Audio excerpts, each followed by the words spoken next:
How did I do it? This is what people keep asking me. In fact, some people don't even believe that I did it. Did what? Write a book. Which book? This book. The ULEZ Files. My first ever novel. A complete novel. Check it out. And some people are like, did you actually write that? Yes, I actually wrote it. Yes, I did write it. And they're like, well, how did you write it? And you know what? That's not that bad of a question, actually. I think it's quite an important question because, to be honest with you, it's taken a while to get here. And so what I thought I'd do is I would break with what I normally talk about on this channel, which is exclusively cars. And today I would do a video on how to write a book in which there are cars. You see, I made the car connection there, so just in case. But anyway, but how to write a book. Let's see, how did I actually write the ULEZ Files? I'll tell you everything right after this. A brown car guy.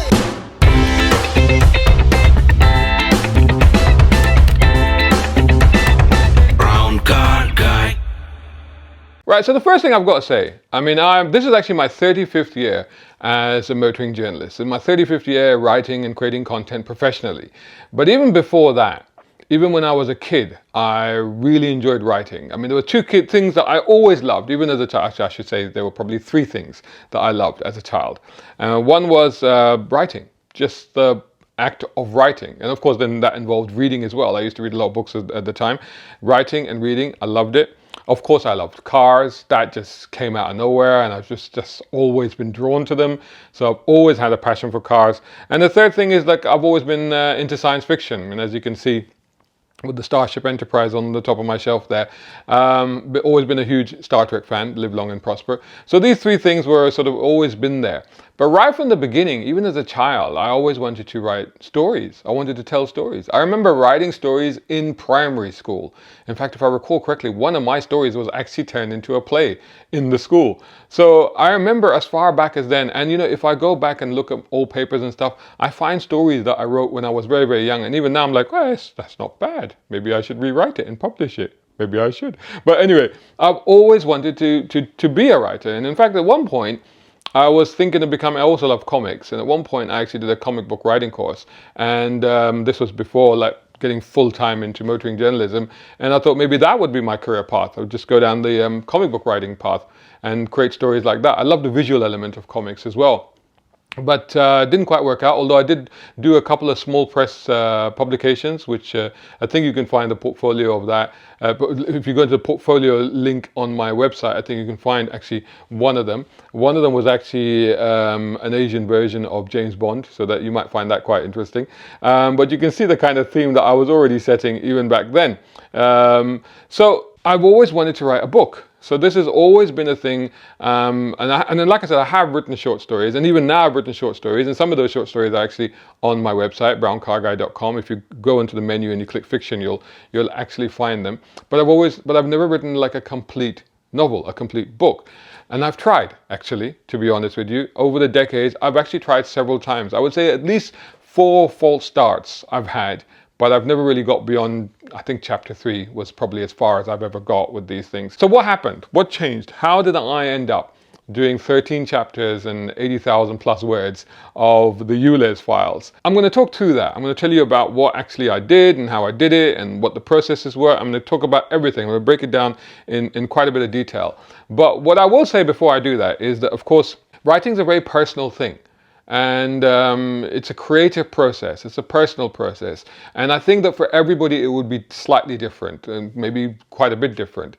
So what I will tell you as the process and the method that actually worked for me to get this done may not work for everybody. But it's certainly something that I found just was perfect, and it got me to where I wanted to get to.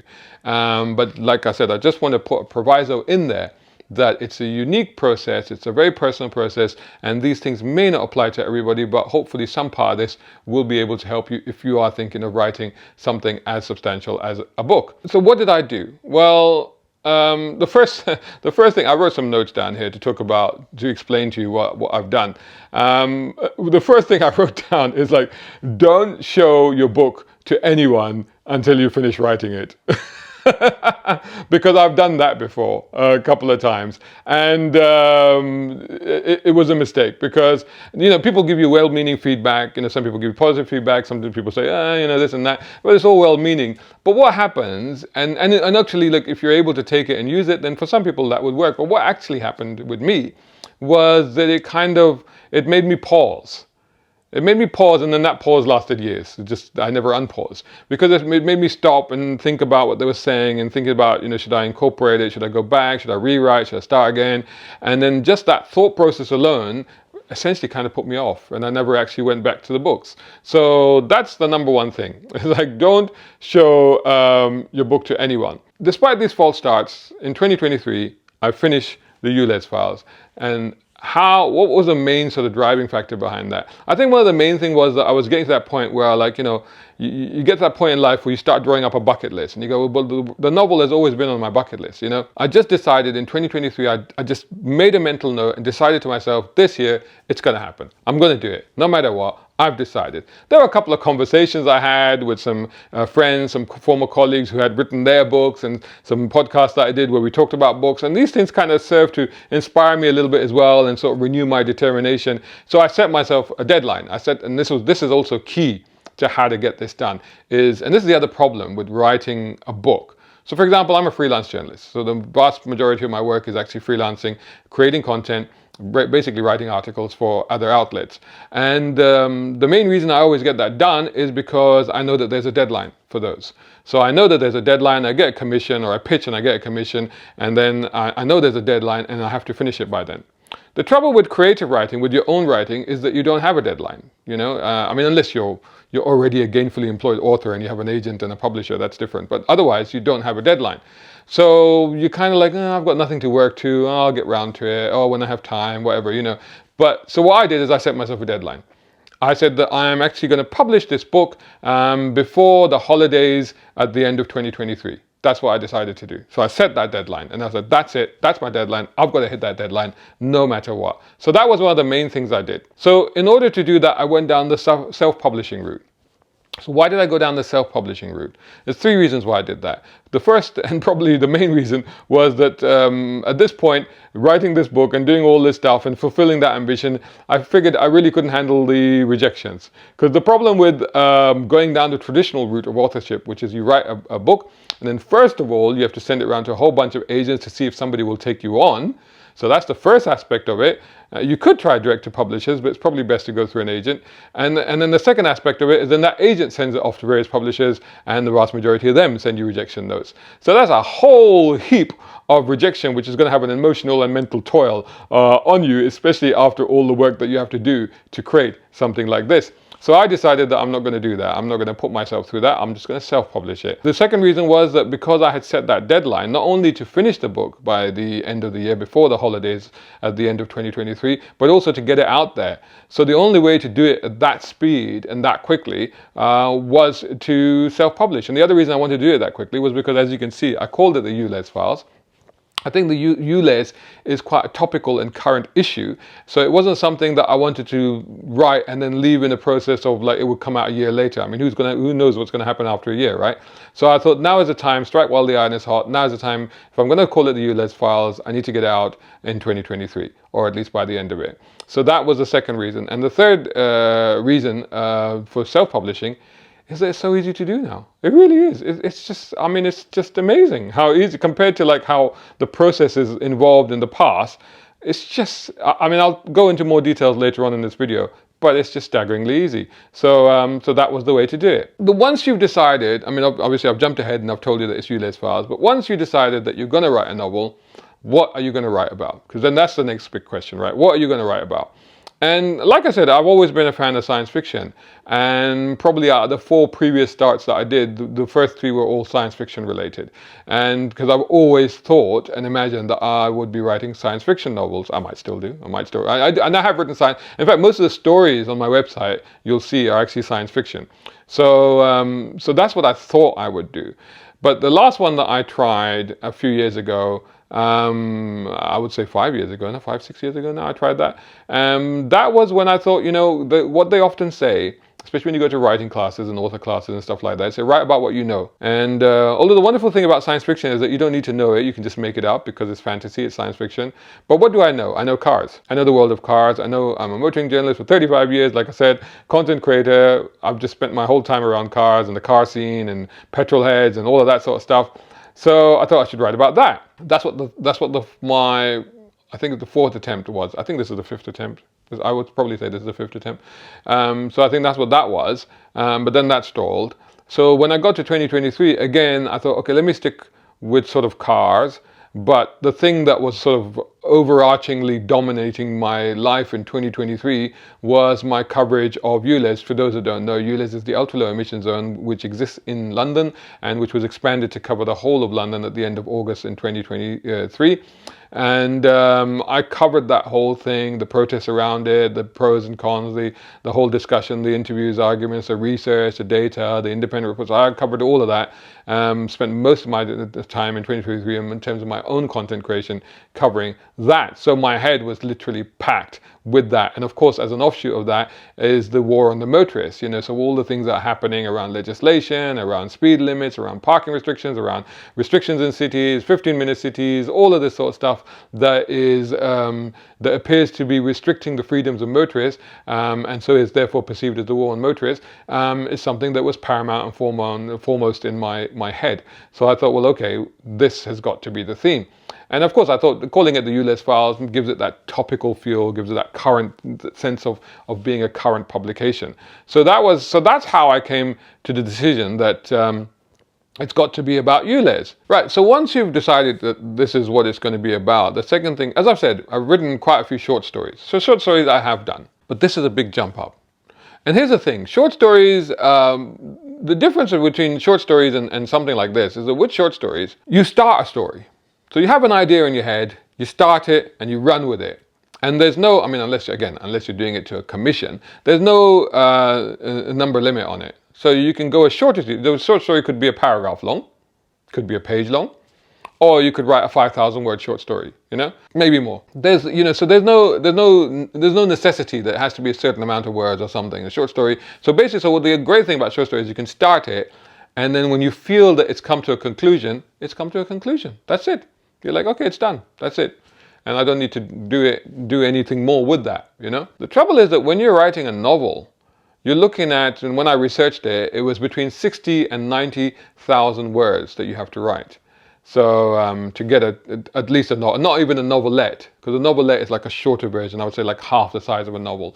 So an extended short story, if you like. But a novel, we're looking at 60 to 90,000 words. So fair amount. So that compared to say, maximum say 5,000 words for a short story. And as I said before, in the past, when I've tried to do novels, I've done that, and I've tried to do it the same way that I would do the short stories, which is what I have an idea and I'll just go with it and I'll just see where it goes. And then of course the problem with that is that very soon you lose your way, or you run out of steam, or you just can't figure out where to take that story next because you just hadn't thought that far ahead, you hadn't planned that far ahead, and you hadn't sort of formed the skeleton of the story going forward. And I think this is the key thing. So what I did with this one, and the key thing to do with any story obviously, is you figure out where you're going to start it and you figure out how you're going to end it. And then the key thing is the middle bit. And like I said, in a short story, you just start. You've got a rough idea where you're going, and you can just find your way until you get there, because that doesn't have to be very far away. So in terms of a novel, of course, we're talking, like I said, 60 to 90,000 words. It's a lot more.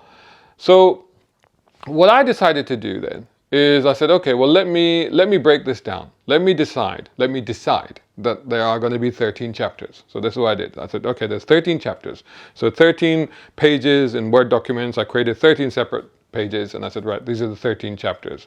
And then I decided the word count, and I said, okay, so the average word count, say 5,000 words for every chapter. That would take me to a total of 65,000 words. In fact, in the end, I think it was 80,000 plus words in the end. So I wrote a bit more than I was anticipating. But anyway, at least that way you've got target. And like I said, since I'm already in the mindset to write short stories, I can write a short story up to 5,000 words. So I thought, okay, each chapter is 5,000 words. I know I can do that. So, and then if I have 13, I get to 65,000, that's definitely a novel. So that's what I did first of all. 13 chapters. I know where it starts, I know where it ends, but there's 13 chapters to get from here to there. So how do you figure out how that's going to happen? Like I said, I created the pages for each one, and then what I started to do would plan and plot every single chapter individually in quite substantial detail. So it's almost short of writing the chapters themselves, but just like writing so much detail into every single chapter.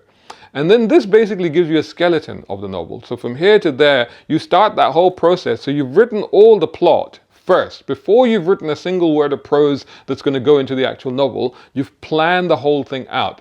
So therefore, you're not going to stumble when you're actually writing the novel because you already know what every chapter is doing. And it could change, that's another thing. But by doing this, you're able to plan it out. You're able to know what characters are going to be in it, where they're going to be in it, how often they're going to be in it. You're able to decide the subplots because you can then insert them across the thing. You've got the overarching theme, and you can make sure that theme goes all the way across because you can see all the chapters. You can make sure that it flows well, because then you can see how it's flowing, how much action there is, how much dialogue there is in each chapter, and then you can see that it flows well, and and again, that sets the pacing and the tone of it, so you can do that. So by doing all of that, and then also by doing that, you also make sure that you tie everything up, because then, rather than you're writing 60,000 words, you've forgotten what happened, what have you, but because you planned out, you know that I've got to tie up that plot line, I've got to tie up that character, I've got to do this, and when you're doing your individual chapter plans and plots, then you can actually make sure you've done it at that stage. So at that stage, you know that you've done justice to the story, you've done justice to the characters, and you've even done justice to any subplots that might exist in there. But like I said, expect a lot of this to change when you're actually writing it, but at least you have this. When you're writing it, the story kind of takes on a life of its own as well, so some things change, well, I'll come back to that. So that's what I did first. I've got to say that that was probably, I would say, 2 or 3 week process. Just to do that bit. It was a 2 to 3 week process. And then once I had that, then I knew that certain things that were going to happen in the story, certain places we were going to go, I need certain devices, I needed certain bits of action to happen, I needed certain plots that depended on perhaps technicalities or technical information or scientific information. So by doing that, I was then able to go, okay, I've done that, that's there. Now I can go and research all the stuff. And of course now with Google and this and that, with everything, it's so much easier to research. But I was able to let me get all the research done first, so that all of these things that I've come up with actually make sense. And in fact, I would say research, not only on Google and stuff like that, but for example, with certain locations where I set the storyline, I took the time to go to those locations and to see those locations and to see if what I'd imagined could actually happen in those places. I mean, again, we're talking fantasy, we're talking fiction. It doesn't have to be realistic, entirely realistic, but there has to be some sense of realism. So you go to the places and you go, okay, well, could that be possible? Or does that work? Or is that there? And then you go to the places and you get new ideas and you get, oh, actually, well, that couldn't work, but this could work. So when I came back, then again, I had to tweak and change certain plot lines. And again, with my research on stuff, I had to tweak and change certain things, So by doing all of that, you've got all of that out of the way. And the good thing about that is that once you've done that, and I would say that would took just over a month to do all of that. Yeah, just at least a month. Probably took a little bit more than a month to do that. Let's say a month and a half to do that.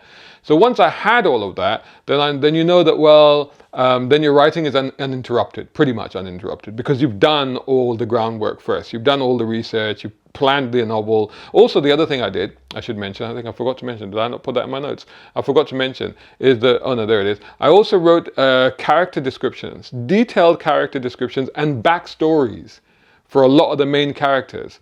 So, which you'll never see, which that information never made it into the novel. But the advantage of doing that was that I got to know these characters.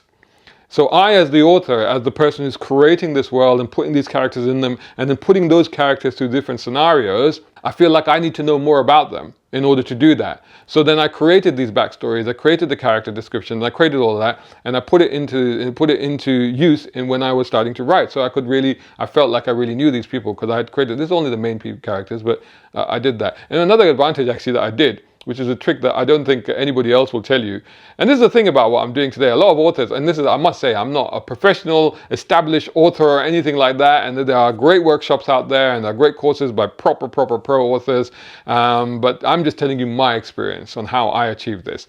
And one of the things I did, which I found quite interesting, and it's something I'll come back to in a minute, I took some of those character descriptions, quite detailed in some cases, and I put them into an AI software. DALL-E is what I use. That's DALL-E. And I put them into there, and it actually generated the images of some of the characters. So some of the images that you've seen that I've used in the promos, so I've used quite a lot of character images in the promos that I've done for the book. Some of those were done as far back as the beginning. And it was great because then you can actually visualize your character. You can see them. It kind of makes them more real. They're like, oh, that's who they are. That's what they look like. Then you know like how they'll behave and what they look, how they'll talk and how they'll walk and all of this stuff.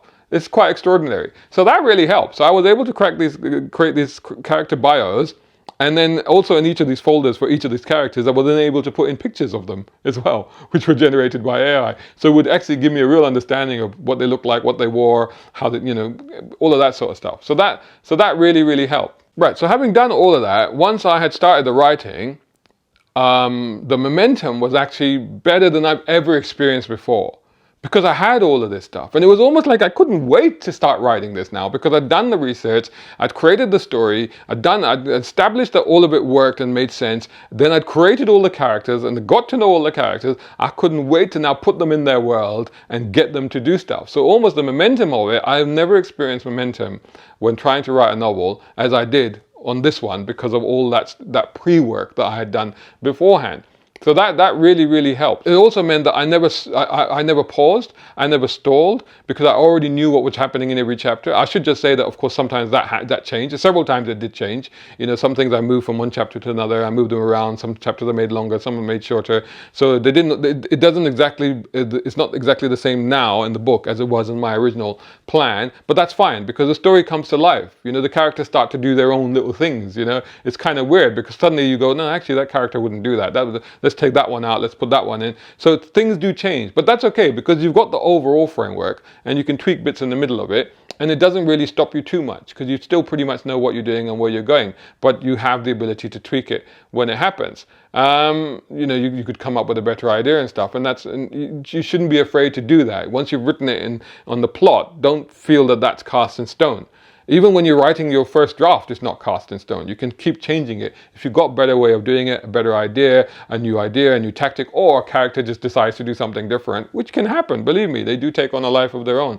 That's how it worked. So the writing process itself, that's how it went.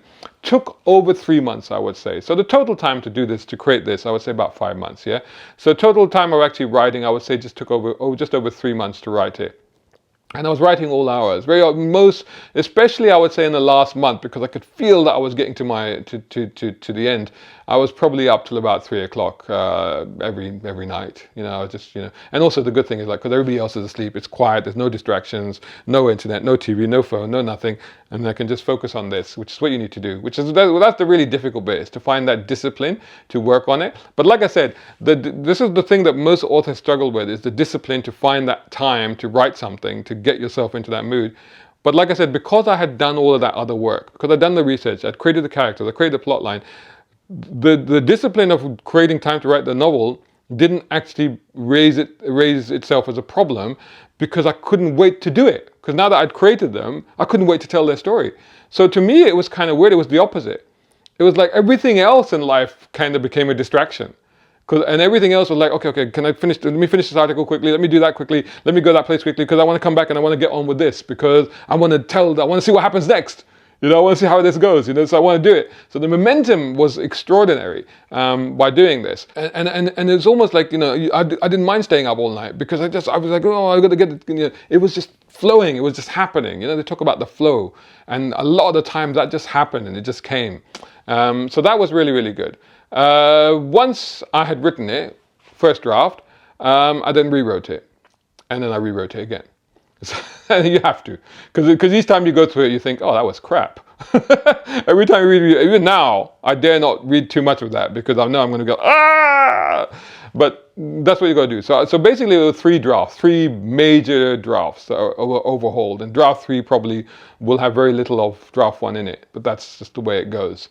And then I did 2 additional, that's why I did 2 proofreads then after that. So a total of 5 drafts, I would say, because then 2 proofreading drafts. Now, I will say at this point that I now feel, and like I said, I really flinch when I try and read it myself now, because now at this point I feel that actually 3 rewrites, or 2 rewrites I should say, so 3 initial drafts were not enough. I think I should have done 3 rewrites or maybe 4 rewrites, maybe certainly at least, 3 rewrites. And then in terms of proof, I think 2 were definitely not enough. I think 3 or maybe even 4 proof going through it again. But the problem that I had was, first of all, I had set that deadline. So I was like, no, I have to do it by that deadline. So I was going to go through it. And then I did the proof, and then I decided I was going to do the proofreading myself. And the reality, although I know for a fact that proofreading your own work is almost impossible. I mean, there are some people who can do it, but certainly for me, I know it's very, very difficult. And very often with the articles that I write for other people, I'll write the article and I'll leave it for a day and come back to it. As if it's somebody else's article, because then that helps me to proofread it. But it's a really difficult process. And really what I should have done at that point is hire an editor.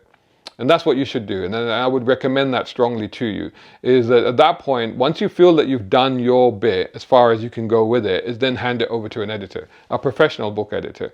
Because then they will just check it, they will make sure that it works, they will correct it, and they will go through all the grammar and spelling and all the rest of it. For me, it was 2 things. First of all, I was self-publishing and I was on a very tight budget, i.e. none whatsoever. And secondly, I was on that deadline and I wanted to actually get it out. So I wasn't going to wait for anybody to go through it. I was like, I'm going to get this book out. And also at the time, like I said, after the 2 proofreads, I felt, and also I use software as well, so I use stuff like Grammarly to help me go through it. And Grammarly was actually really, really good. So it weeded out a lot of stuff. So that was really good. So it would have been a lot worse if I hadn't run it through there first. So I ran it through there, I think 1.5 times, like 1 time for the whole thing, and then individual bits which I rewrote, ran it through again. So so that really helped. But of course, evidently it's not perfect because stuff still gets through. So there is stuff that got through. But by and large, though, I think it was spot on. So so I felt like I could do it myself. I would say probably it's 80%, 85% there. Maybe there's just a 15%, which is maybe there's a few errors, a few spellings, a few grammatical things, maybe, a few things like that. But other than that, I think it's almost there. But I would recommend that you get somebody else to do that bit. Right, so now we move to publishing and Amazon Kindle. That's it. That's your answer. It's as simple as that. Sign up to it. It's amazing. It's absolutely incredible. It pretty much takes care of everything. It'll even give you an ISBN number, which every book is supposed to have. If you just do an ebook, you don't necessarily need one, but you should get one anyway because they will always do a print as well. And the great thing about Amazon is, in the past, you had to self-publish. You'd have to send it away, get it typeset, get it done, then get it printed, then buy a bunch of copies, then store them somewhere. You'd have to do all of that. Nowadays, no, because Amazon does print on demand. So you put it into there and they'll print it. So you don't have to get any copies printed. So people buy the copies, Amazon will just print it and send it to them. They print on demand. And plus, top tip, if you didn't know this, because I didn't know this, is that although that's quite pricey, and to be honest, you don't really see much on that cost. You barely see 10-15% of the cover price. But if you want to buy copies from Amazon for yourself, which I have done, and that's part of the cost to me that it's been, plus I spent quite a bit of money on social media advertising, but you can get those at cost price. So they do author copies, and they do those at cost price, so you can buy them at cost price. They're still not cheap, but at least you're not paying full whack for them. So they take care of everything, and they do even the layout. And so I uploaded my Word document, and they figured out. The software in Amazon figures out where the chapters are and does the layout. So it breaks it down, does the pagination, and breaks it down into the actual chapters and stuff like that. It figures it all out, does all the layout for you. You can even then do the cover. Now, my initial idea was, so like I said, I used DALL-E, DALL-E, to do some of the artwork for this book. And part of that process, I did the cover. I imagined what the cover was like. It took me several attempts to talk to the AI to get what I wanted, and I got an image. And then my actual intention was then, because it wasn't exactly perfect, but it was almost there, was to then hand that image to an artist to get it done properly, and then use that as the book cover. But again, Time was an issue because I was like, I was determined to get the book out by a certain date. And B, again, it was going to be a costly exercise to do it that way.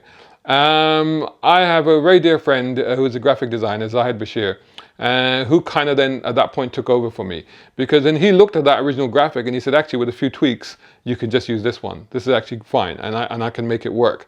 And then he did the cover layout, he did the fonts and all the rest of it. He checked the layout of the book as well, so he helped me out with the layouts and all the rest of it. So you do need professional help on that part. Although with the cover, with doing the spine and the back, that was all done on Amazon. So Amazon will let you do that bit and will let you fill in the boxes and stuff like that. Amazon will even help you design a cover. So you can actually go, they have a process where you can go on there and they'll design, they've got artwork and stuff on there, you can do it. But I had a very specific thing that I wanted to create, a specific type of image that I wanted on the cover, so therefore I had to do it this way. Once you've done all of that, and Amazon has done all the hard work for you, and you got the layout done, and you should get the editing done and stuff like that, then I'd love to be able to say that at this point you just hit the publish button, you sit back, and you watch the sales rack up.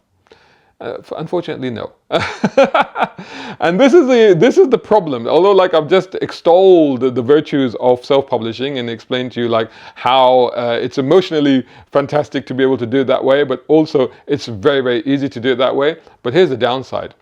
If you go to a professional publisher, they handle everything after this point. So they will promote the book, they will market the book, they will have events, they will push it, they will do whatever they can do to get sales of that book. Once you've pressed publish on Amazon, it just sits on Amazon. That's it. Amazon's not going to promote it for you, unless they find that it's selling really well. So there's the irony. If it's selling really well, then they'll promote it, but they won't promote it initially. Because obviously they want sales. So if they say, oh, this book is selling well, then they'll further promote it. But if it doesn't sell well, they're not going to do anything. So it's all down to you. So this is one of the things I hadn't realized. This is the next part of the process. And like I said, I've already spent quite a lot of money on social media advertising myself, although it hasn't been that as effective as I'd hoped it had been, or maybe I haven't figured out the strategies yet. So this is a whole other part which I ain't gonna tell you how to do because I haven't figured it out myself. But you gotta know that if you're gonna go down this route, then you'll have to do all the marketing and all that aspect of it yourself. Otherwise, you're not gonna sell even a single copy. It's as simple as that. There's no reason anybody will buy this copy. Maybe your family will buy it. They won't actually because they just get yours. But maybe your friends might, but that's it. So you have to do all of that. And that's the really, really tricky part. And that's why at the end of all of this, you then have to then decide whether it was worth it. And you'd probably be right in thinking that it's probably not worth it. So I must warn you right now, if you think that the road to riches lies down the route of authorship, you're probably wrong. And I'm probably wrong. But the thing is, like, we all do things for our own reasons. And like I said at the beginning, it was always my dream, my desire, my ambition to have a book published in my name. I've done everything in media. I've done print, I've done digital, I've done YouTube, I've done content creation, I've done radio, I've done television, I've done everything. But the one thing that I've never done is publish a book with my name on it. So, although ironically I say my name on it, but I use a pseudonym, BC Guy, Brown Car Guy, on it. That's just because I figured my audience would know, they know me better as Brown Car Guy, so I figured that would be the way to go. But anyway, but it's me. It's a pseudonym. It's me. I know it's me. Everybody knows it's me. So for me, it was a dream come true. Really, it was something that I had to do. It was something I had to leave all of us creative types want to leave a legacy behind, right? And a book is kind of like that because the book will outlive you. So it's just something that I needed to do. I had to do. I wanted to do. And I think that's the key thing. Is like before you do any of this, you got to decide what your motivation is. If your motivation is that you're going to become a millionaire and sell tons and tons of books and get a movie deal and stuff like that, and that's why you're going to do it, forget it. You might as well buy a lottery ticket. Better odds, honestly, better odds, buy a lottery ticket. But if you want to do it because you just got to do it, and you really want to do it, and you really want to tell a story, and you really feel the need to tell a story, then I would recommend it. I'd highly recommend it. Go down this route. If you think you're on like an exceptional writer, if you really have that strong self-belief, and you really are quality work, then I would go down the traditional route of getting an agent, getting a publisher. That's your best bet. To actually make money off this because they will do the hard work for you. So that's your best bet. But be ready for a whole heap of rejections before you get a bite. That's just the way publishing is. But if you want to just publish something because you really feel you want to and you need to and you feel it's worthy enough to do so, then the self-publishing route is the way to do it. So will I do it again? I don't know. That depends on you. It all depends on the ULEZ Files selling enough copies to justify going through that process again because it's intense. That's the one thing I will say. It's an intense process. You become obsessive. It takes over your life. But no, it's worth it. I'm very happy. I've got a novel. It's there. It's out there. Will I do another? I don't know. You tell me. Is it worth it?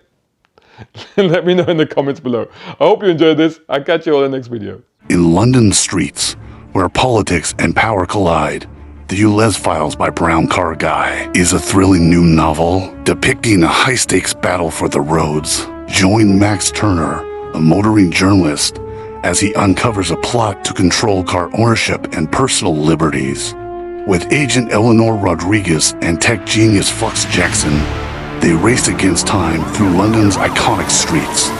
It's a narrative that questions the balance between environmental policies and individual rights. For fans of cars, action, and political intrigue, the ULEZ Files promises high-speed chases, tactical ingenuity, and a fight for justice. Available now, exclusively on Amazon.com. The ULEZ Files by Brown Car Guy. Get your copy today. Brown car guy. This just arrived. This is the first print from Amazon of my book, my first novel, my first book. And so this is the first time I'm gonna see it myself. And it's not coming out. Ooh, look at, oh, it's a thickie, isn't it? Thick book, this one, look at this. The ULEZ Files, check it out. Oh my God. And yeah, there I am on the back of it. Thing, and then picture, and little bio. What does it look inside? Oh, it's not too bad. Oh, this is not bad at all. Oh, check that out. Look at that.